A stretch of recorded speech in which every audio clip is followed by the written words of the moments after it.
დილა მშვიდობისა, მეგობრებო. ბიტკოინი კორექციას განიცდის, მე კი ახალი გარიგება გავხსენი. ფასის კლებასთან ერთად პოზიციას ეტაპობრივად ვზრდი. ირანთან ომის გამწვავებისა და ნავთობის გაძვირების ფონზე ტექნოლოგიური აქციები და მთლიანად ბაზარი იკლებს. რადგან შაბათ-კვირაა, დღეს ბიტკოინის ტექნიკურ ანალიზზე გავამახვილებთ ყურადღებას. კაპიტალის დაახლოებით 80% ნაღდი ფულის სახით მაქვს, 20% კი აქტივებში. მხარდაჭერის დონეებთან მსურს ეტაპობრივად ავადგინო პოზიციები ბიტკოინში, Google-ში, Nvidia-სა და სხვა ხარისხიან აქტივებში. შესაძლოა სამშვიდობო შეთანხმებამდე დაგეგმილი კაპიტალის დაახლოებით ნახევრის დაბანდება მინდა. ახლა ბიტკოინის გრაფიკებზე გადავიდეთ.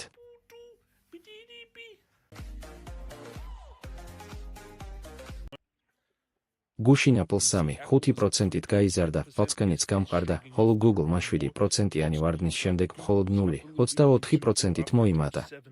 Nvidia დაახლოებით 1%-ით, Bitcoin-ი 1.4%-ით, ხოლო ნავთობი 1.5%-ით გაიაფთა და ბარელი დაახლოებით $90 ღირს. თუმცა კვირის ჭრილში ნავთობი კვლავ დაახლოებით 20%-ითაა გაძვირებული. Tesla-მ კიდევ 2% დაკარგა.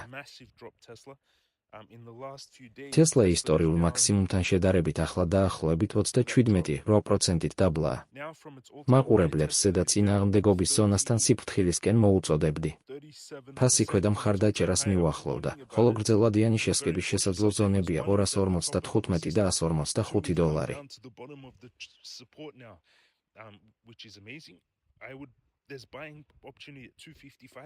ვარდნის მიუხედავად, Tesla-ს ფასი მოგების კოეფიციენტი დაახლოებით 297-ია, ამიტომ შეფასება კვლავ ძალიან მაღალია. ბოლო კვარტალში კომპანიამ დაახლოებით $28 მილიარდი შემოსავალი და დაახლოებით $1 მილიარდი მოგება მიიღო, რაც მოლოდინზე ნაკლები იყო. ბაზარმაც უარყოფითად რეაგირება მოახდინა.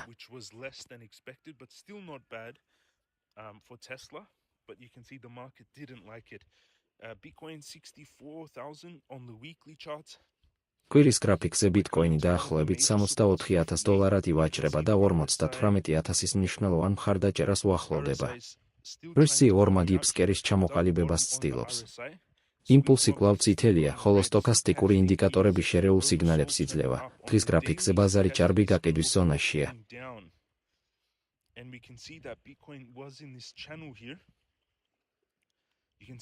ფასი აღმავალი არხის ქვედა საზღვარს დაუბრუნდა.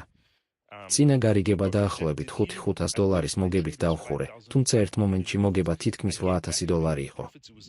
შემდეგ ბიტკოინი ზედიზედ 3 დღე დაეცა, დაახლოებით 67,600-დან 64,000-მდე. პირველი მხარდაჭერა 63,179 ის მახლობლადაა.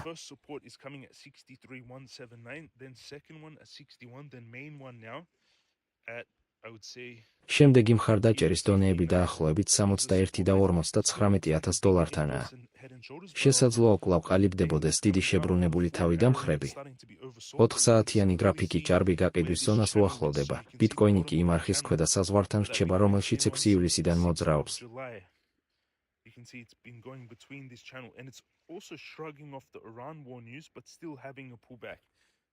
ბიტკოინი ირანის ომის ამბებს შედარებით კარგად უძლებს, თუმცა ბოლო მაქსიმუმიდან დაახლოებით 4%-ით დაიხია და შესაძლოა უფრო დაბლაც ჩავიდეს. ჩემი ეტაპობრივი ყიდვის ორდერები 63, 62 და $61,000-თან იწყება. წინა გარიგებიდან $5,500 მოგების შემდეგ ბაიბეტზე ახალი ლონგ პოზიცია გავხსენი, რომელიც ახლა დაახლოებით $1,500 ზარალშია.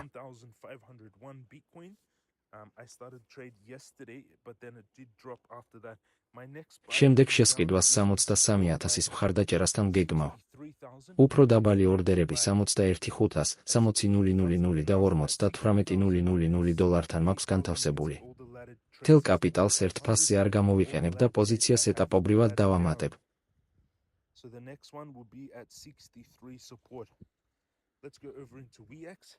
Wix-ზეც მოვამზადე რამდენიმე გარიგება, მაგრამ ანგარიში სისტემიდან გამოვიდა, ამიტომ ამ პოზიციებს შემდეგ ვიდეოში გაჩვენებთ.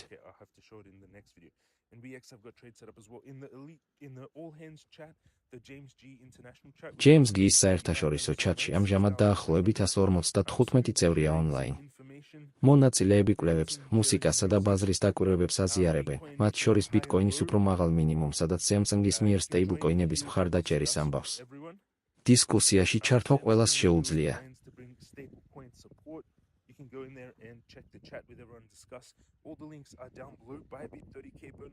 ყველა ბმული ქვემოთაა. Bybit-ის შეთავაზება $30,000-მდე ბონუსით, ვიცის $200 ბონუსი ქექის გარეშე, უფასო Telegram საზოგადოება, Clash of Clans-ის ხელოვნური ინტელექტის ტრეიდერები და კრიპტოვალუტების მასტერკლასი. ირანის ომის გამო კაპიტალს ვიცავ და თავდაცვითად ვაჭრობ. დაახლოებით 80-85% ნაღდი ფულის სახით მაქვს და მხოლოდ 15-20% აქტივებში. ცეცხლის შეწყვეტის შემთხვევაში მსურს კვლავ გავზარდო პოზიციები Google-ში, Nvidia-ში, Apple-ში, TSM-სა და Foxconn-ში. Apple-მა უკვე ახალ ისტორიულ მაქსიმუმს მიაღწია.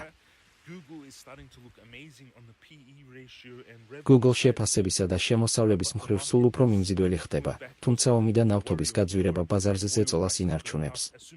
ცეცხლის შეწყვეტის გამოცხადების შემდეგ ეტაპობრივ ყიდვას უფრო აქტიურად დავიწყებ. მანამდე ჩემი სიიდან ჭარბად გაყიდულ ακτივებს ნელ-ნელა შევიძენ და ბიტკოინის პოზიციასაც გავზრდი.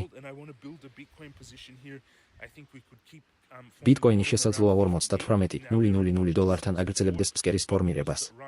64,000-მდე აღდგენის შემდეგ ომის გამო კვლავ კორექცია დაიწყო. ეს ფინანსური რჩევა არ არის მხოლოდ ჩემი პირადი გარიგებებია. ისწავლეთ ჩემი 25 წლიანი გამოცდილებიდან და 7 წლის ყოველდღიური ვიდეოებიდან, წარმატებებიდანაც და შეცდომებიდანაც, მაგრამ გადაწყვეტილებები თავად მიიღეთ. თუ ეს გაკვეთილები დაგეხმარებათ, გაავრცელეთ მშვიდობა და დაიცავით ბუნებად ცხოველები და ერთმანეთი. კარგ შაბათ-კვირას გისურვებთ. ხვალამდე.